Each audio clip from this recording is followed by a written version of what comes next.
Hello மாமி, இன்னைக்கு morning என்ன டிஃபன், என்ன லஞ்சு? இட்லி கத்திரிக்காய் கொஸ்தும்ப்பா. இட்லி வெந்திட்டுருக்குப்பா. கத்திரிக்காய் கொஸ்து ரெடி ஆயிடுச்சு. பக்கத்தில் என்ன ஏதோ கொதிச்சிட்ருக்கு? மத்தியானம் லஞ்சுக்கா புளி சாதமும் தயிர் சாதமும் செய்கிறேன்ப்பா. பக்கத்தில் இருக்கிறது புளி காய்ச்சல் செஞ்சிட்ருக்கேன்.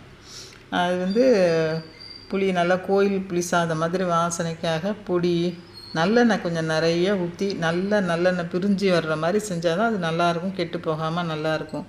வேர்க்கடலை சாதம் கிளறும் போது போட்டால் தான் நல்லா கடிக்கிறதுக்கு ஈஸியாக புளிப்புலாம் காரம்லாம் இழுக்காமல் நல்லாயிருக்கும்.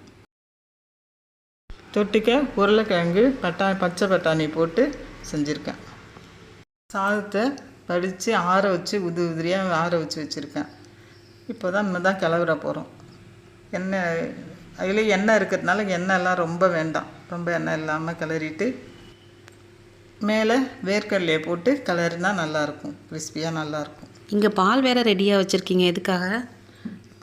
காய்ச்சின பால். அது சாதத்தில் தயிர் சாதத்துக்கு கடுகுலாம் தாளித்து வச்சுருக்கேன். அதில் அந்த பாலை ஊற்றி கிளறினா சொட்டு மோர் ஊற்றி பாலை ஊற்றி கிளறினா மத்தியானத்துக்கு புளிக்காமல் நல்லாயிருக்கும்.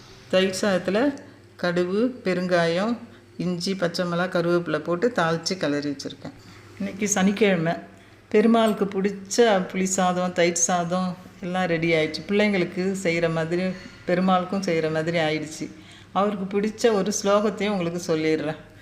பச்சை மாமலை போல் மேனி பவழ வாய் கமல செங்கன் அச்சுதாய் அமரரேரே ஆயதம் கொழுந்தே என்னும் இச்சுவை தவிர யான் போய் இந்திரலோகம் ஆளும் அச்சுவை பெரினும் வேண்டேன் அரங்கமா நகருளானே.